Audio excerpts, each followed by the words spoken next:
नमस्कार, cook with निशूमध्ये मी निशू तुम्हा सर्वांचं स्वागत करते। आज आपण चमचमीत असं पनीर मसाला बनवणार आहोत। पनीर शक्यतो सगळ्यांनाच आवडतो आणि पनीरचे अनेक पदार्थ असतात, त्यापैकीच आज आपण पनीर मसाला बघणार आहोत। ना मी इथे काजूची पेस्ट वापरलाय, ना कोणताही रेडीमेड मसाला वापरलाय। अगदी घरी उपलब्ध असणाऱ्या साहित्यामध्ये मी हा पनीर मसाला बनवलाय। त्यासाठी लागणारे साहित्य आपण बघूया। 250 ग्रॅम पनीर मी इथे घेतले आणि त्याला असं कट करून घेतलेलं आहे।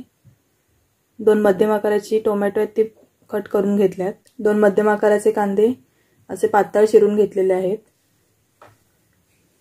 7 ते 8 लसूण पाकळ्या, 1 इंच आल्याचा तुकडा इथे कट करून घेतलाय आणि 1 मिरची घेतली आहे। मिरची ऑप्शनल आहे।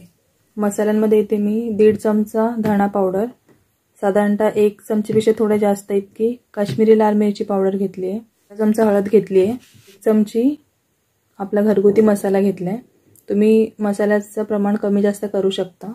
चवीनुसार मीठ, तेजपत्त्याची पानं घेतल्यात, थोडंसं जिरं, 2-3 काळी मिरी, 1 वेलची घेतली आहे, दालचिनीचा छोटा तुकडा घेतलाय आणि 2 लवंग घेतल्यात। साधारणतः 1 टेबलस्पून इतका बटर घेतलाय।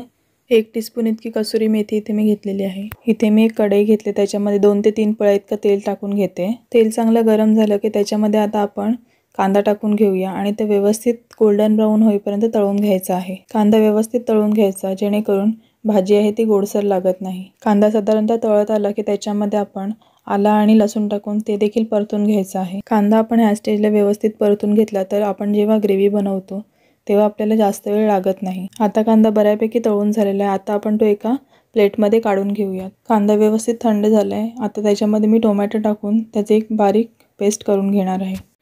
आपण जे 250 ग्रॅम पनीर घेतले ते मी एका बाउलमध्ये घेते आणि जे मसाले घेतले त्यातले अगदी थोडे थोडे मसाले मी ह्या पनीरवर घालून घेते। चमचीच्या सहाय्याने असे व्यवस्थित मिक्स करून घ्यायचे आणि तो मसाला पूर्ण कोट करून घ्यायचा। ज्या तेलामध्ये कांदा तळून घेतला त्याच तेलामध्ये अर्धा ते 1 मिनिटासाठी पनीर व्यवस्थित परतून घेते। असं केल्यामुळे मसाला व्यवस्थित पनीरला लागला जातो। अर्धा ते 1 मिनिट झालेला आहे। आता आपण पनीर काढून घेऊया। त्याच तेलामध्ये बटर घालून घेतलंय आणि खडे मसाले आहे ते थोडेसे परतून घेणार आहे। खडे मसाले परतून झाले की कांदा आणि टोमॅटोची जी पेस्ट करून घेतले ती ह्या तेलामध्ये व्यवस्थित परतून घ्यायची। लो टू मीडियम फ्लेमवर 2 ते 3 मिनिटासाठी कांदा आणि टोमॅटोची पेस्ट आहे ती चांगली परतून घेतले।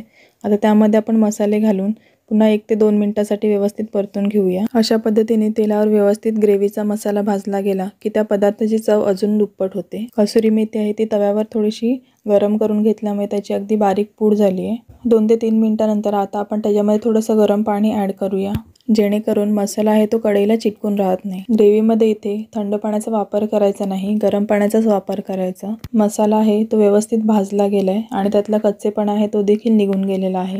आता आपल्याला कितपत ग्रेव्ही हवी आहे त्यानुसार आपण इथे पाणी कमी जास्त करू शकतो। ग्रेव्हीला छान उकळी काढून घ्यायची। उकळी आल्यानंतर त्याच्यामध्ये आपण पनीर ॲड करूया।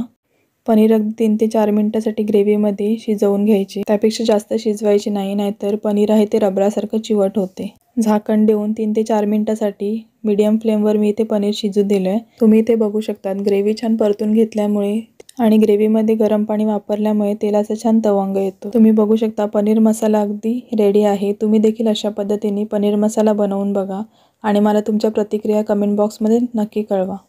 तसेच व्हिडिओला like, share and cook with Nishu या चॅनलला सबस्क्राईब करायला विसरू नका आणि बाजूला असलेलं बेल आयकॉन आहे ते देखील प्रेस करा, जेणेकरून सर्वात आधी तुम्हाला रेसिपीचं नोटिफिकेशन येईल।